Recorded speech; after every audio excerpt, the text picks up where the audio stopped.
You guys are thinking about moving to Dallas, then one of the first questions that you might be asking yourself is, well, how much is it going to cost to live there?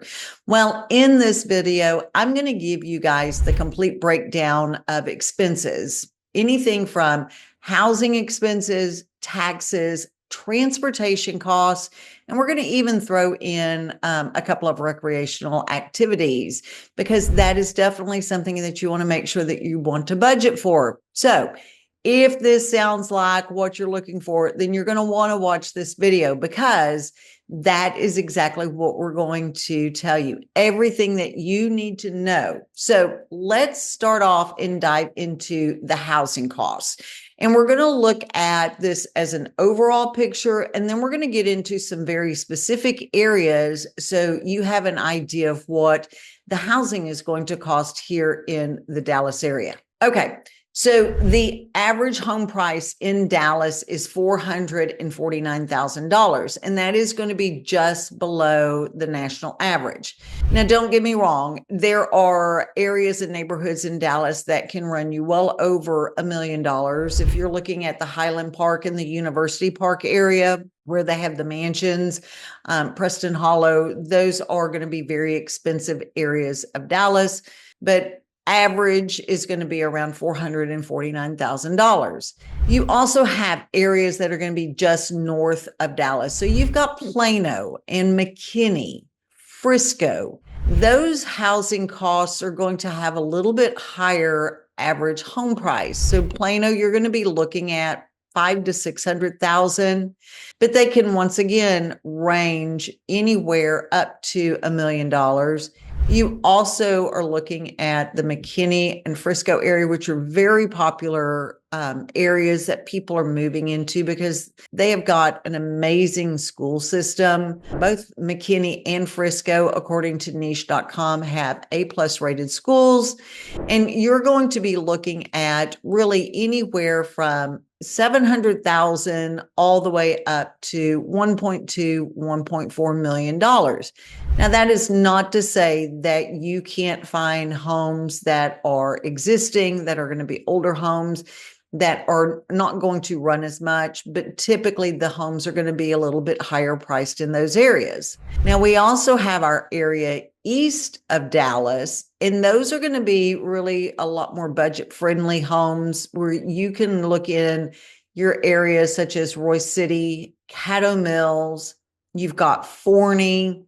Even going out to Greenville, Texas, you can see homes that are going to run anywhere from the mid to upper $200,000 to really, you're going to look at probably between $500,000 and $600,000. But average in Dallas right now is $449,000. Now, the other thing that we've got to take into account are going to be taxes. And let's face it, Texas taxes, that's a tongue twister. The property taxes in Texas are known to be some of the highest property taxes out there. I mean, there's just no getting around it. You know, depending upon the area, depending upon whether it is a more established neighborhood or if it's a new construction area where they're building out the infrastructure, your taxes are going to range anywhere I've seen as low as 1.67%.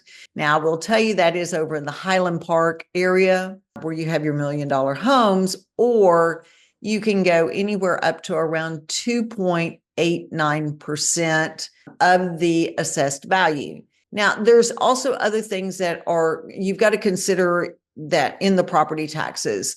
So some areas you will also have a community college tax that is included in there. You will have your Parkland Hospital in Dallas because that is the community hospital. You may have in Collin County, you've got your Collin County Community College tax. But if you get out to areas that don't have a community college or that don't have the hospital system, then those taxes are going to vary greatly. And then there are also some areas, quite frankly, that you don't have any city tax because they're really outside of the city jurisdiction. But typically you're going to look at anywhere between 1.67 and 2.89% for your overall property tax. Now, the next tax that we talk about is your state income tax. And the good news is Texas doesn't have a state income tax. And so if you're coming from a state where they do have a state income tax, but you have lower property taxes, well, then that really may become a wash. And we've looked at numbers before to where, depending upon what the income tax level is and the property taxes, sometimes it is actually cheaper because you don't have the state income tax. So that's just going to be something you're going to need to consider and that you'll need to look at.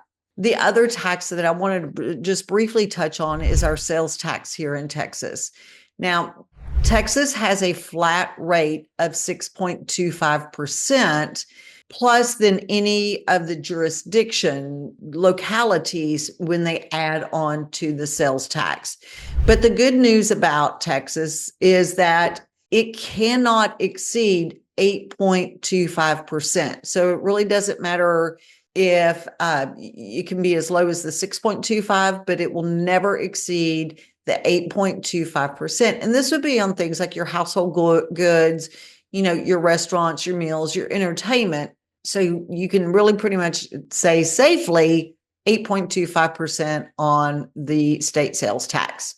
Okay, so now let's break down our utility costs. And I will tell you, this is going to have a wide range, and a lot's going to depend upon, are you living in a townhome or a condominium? And some of these utility costs are covered in the HOA fees, or, a single family home, how large the home is, does it have gas or not? So this will be a wide range, but you can really count on your utilities to run, I would say, anywhere between, say, $400 and $600 a month.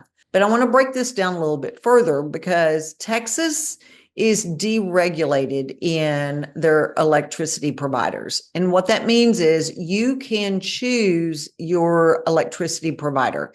Now, I use a company called Energy Ogre because they will monitor your usage. They will track what the current rates are, and they will send you information if you can actually save money on your electric bill. You can also go to powertochoose.org and you can take a look at the rates for all the different plans with all the different electric providers. Now, my thing is, I don't have time because there's probably over 200 plans that you can look at, whether you're wanting renewable energy, the length of the contract, things of that nature. So I have just personally found that Energy Ogre in monitoring that is way more effective for me. But you're going to look at your average electric bill of running anywhere, say $150 to maybe $200, $225 a month. Now, depending upon where you live, you may also have natural gas, whether it be for your heating or your appliances. And all of our gas is served through Atmos Energy. And you're going to, depending upon the season, so in the summer, like my gas bill is really only about $20, $25 because I've got some gas appliances. But then during the winter months, it is obviously going to be more expensive because of the heating, and that can run up to, say, $120 per month. Now, the good news is the electric bill goes down as well. All right. Now, water, God, I mean, it seems like water has gotten really expensive lately. I don't know if it's just around here or if it's all over the country, but you're going to look at paying about $100 to $120 for your water bill. Now, that usually will cover your trash and your sewer, all in one bill. And then, of course, we cannot forget our cable or internet. We all have to have internet, right? So you can watch these videos. Your internet is going to run you anywhere from $60 to $75 a month, depending upon the plan that you choose, depending upon the provider. And then, cable typically will run around $85 a month. unless you just go to streaming TV like I've done, and I cut the cable cord. So that worked for me. So yeah, you're going to look at anywhere from between $500 to $600 a month for your utility costs. Now, we touched on this just a little bit earlier, but it's the HOA fee. So in Dallas proper, that is a more established area. Older homes in most of the places do not have an HOA. Now, you do have pocket communities, and you may have a gated community or communities that offer a variety of amenities that would have an HOA, but the majority of areas in Dallas typically do not have an HOA. Where we're seeing the HOAs are going to be in our master plan communities that are being built north of Dallas, towards the east of Dallas, south, because these communities are building out the infrastructure. They have the resort style pools. They have the walking trails, the workout facilities. They have the pickleball courts, basketball courts, the soccer fields, walking trails, catch and release ponds. I mean, it goes on and on what the amenities are offered at some of the master plan communities. And typically we'll see these run anywhere between $50 a month up to around $125 a month. I think the most expensive HOA that I have found is going to be over in Mesquite at Solterra. But guys, the amenities that they have there are amazing. I mean, they're going to have a beer garden. I mean, I'm all in on the beer garden. You know what I mean? But they also have like a 2-story event center. They've got the walking trails. They've got the parks all throughout the community. They've got an elementary school on site. So, you know, you're going to have some of those communities where the HOAs are going to be a little bit higher, but the amenities that they offer are just phenomenal. And all of the activities that they have for families, for individuals, are amazing. Okay, so now let's talk about the transportation costs. So first of all, with Dallas being as large of a city as it is, I mean, it is the 3rd largest in the state of Texas. It's the 9th in the country. I'm just going to be real honest with you, because we don't have a very robust public transportation system. Yes, you've got your bus system, and we've got our DART light rail system, and there's 4 lines on that. Typically it'll run north and south, and a little bit east and a little bit west. But once you get out of pretty much Dallas, it just doesn't exist. So for example, you've got the red line, and that runs north and south. So it'll go all the way up to right at the border of Plano and Dallas, and it'll go through downtown Dallas, and then it'll go a little bit on the south side of Dallas. You've got the blue line that will go a little bit east of Dallas into Rowlett, and then it goes into the downtown Dallas area. But the thing is you're going to have to drive your car. If you live in really anywhere outside of the Dallas area, or you're not close to the DART rail station, you're going to have to drive your car, and you're going to have to park it there in order to catch the rail system. Now, if you work in downtown, it is amazing, because all of the lines actually go down to the downtown area. But you're going to look at paying about $96 a month for the monthly rail pass. Now, a lot of employers will actually offer the rail pass at either a reduced price, or sometimes they will even have a free DART pass for employees, particularly if you're working in the downtown area, to encourage people to take the DART rail. That way you're not stuck in traffic. I mean, I have a friend that actually takes the DART rail, and she takes it all the way from Duncanville, and she would take it up to Plano. And she's like, it was the best use of my 45 minutes. Number one, I could either listen to an audiobook, I could read instead of being stuck in traffic, because that would have been about an hour and a half drive because you had to go through the downtown Dallas traffic. So it is definitely worth it if you're working in the downtown Dallas area. But Dallas typically is going to be a car dependent city. So you've got to take into consideration your car insurance, which, I mean, I really can't give you an idea on that because a lot of it just depends on who the insurance carrier is, who, if you've got multiple cars, you've got liability only, comp and collision. I mean, there's just way too many factors to give you an idea for that. But just know that Dallas being a car dependent city, that is going to be a cost that you're going to need to factor into it. Dallas also has toll roads.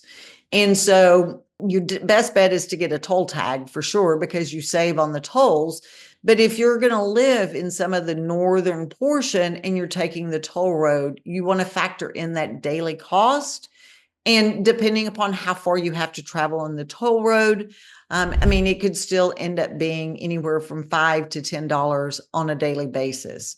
Now, it also will take you and cut you through a lot of areas where you won't get as much traffic. So it's kind of a catch-22 situation on that. You also have your annual registration for your vehicle. So in the Dallas area, we have to have an inspection because they'll do an emissions inspection. It is changing for a lot of the counties inside of Texas, but the Dallas area is still going to require the emission inspection. And that's about $20, $10, $15 to get the inspection done. And then you have your registration tag, which is $51 per year. So you've got about another $60, $65 just for your vehicle registration. Okay, so now let's talk about recreation. Now, there is a lot of free recreation in the Dallas area. You've got White Rock Lake, and it's got 9 miles of walking, rollerblading, jogging trails. You can go paddle boarding. You can, matter of fact, they've got sailboats that are out there. So you can go out to White Rock for free. It doesn't cost anything. You've got the Katy Trail. So there's tons of walking, biking, hiking trails, tons of parks all over the city, large, small, community as well. Now, we also have Lake Ray Hubbard, which is just east of Dallas. You guys know I've talked about Lake Ray Hubbard. I love my lake life and going out on the boat during the summer months. And quite frankly, we can usually start going out on the boat around March, and typically we can stay on there until around November. Yeah, I mean, November. So it's a good long boating season. But some of the other things that you need to consider is Texas has 88 state parks in lakes all over the area. You've got Lavon, Cooper Lake, Lake Tawakoni, Eisenhower Park. You've got, which is going to be up on the Red River. And all of the lakes are going to have state parks around them. And so you can get a state park pass for $70 a year, and it entitles you to go and visit any of the state parks that are in Texas. So that is a lot of fun. They've got some really great camping sites, a lot of great fishing sites. So if you love to go camping, you definitely want to check out the state park pass. Okay, so now we're going to talk about, well, now I know what the cost of living is, but how much do I need to make in order to be able to live in the area? And the good news is Dallas has got an amazing, thriving economic community, and jobs and the job health is really good in Dallas and the surrounding areas. So taking into consideration of all of the housing costs, you know, the utilities, taxes, and all of that, and adding in a little bit for your extra recreation and just, you know, day-to-day living costs, you know, a single person will need to make around $70,000 per year. Now, we're not taking into account if you've got a lot of personal debt or things of that nature, but there's the cost of living for a single person would be around $70,000. For a family of four, it is approximately $120,000.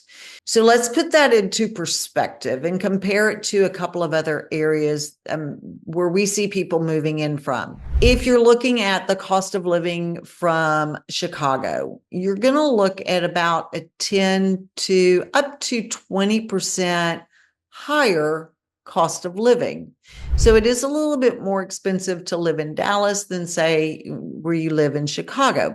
But if you're looking at the cost of living from, let's say, Los Angeles or New York, your cost of living is going to be anywhere between 40 to 50% cheaper than what it costs to live in those areas. So that kind of gives you an idea, how the cost of living in Dallas compares to some other areas in the country. Now, don't get me wrong. I know that there are other areas that have a much cheaper cost of living, and then there are other areas that have a lot more expensive, but it just kind of gives you a ballpark idea of what it's going to actually take to live here in Dallas. All right. Well, I hope that this answers any and all of the questions that you have about the cost of living in Dallas. If you have any other questions, please feel free, give us a call, send us an email, because we'd love to hop on to a Zoom call and talk with you about different areas, what's important to you, what lifestyle do you lead, and so we can find the exact place that would be the perfect home for you. And I can promise you, we can probably name a couple of areas that you may not have even heard of or even considered that are going to be right for you. So as always, hopefully we'll see you guys around the town.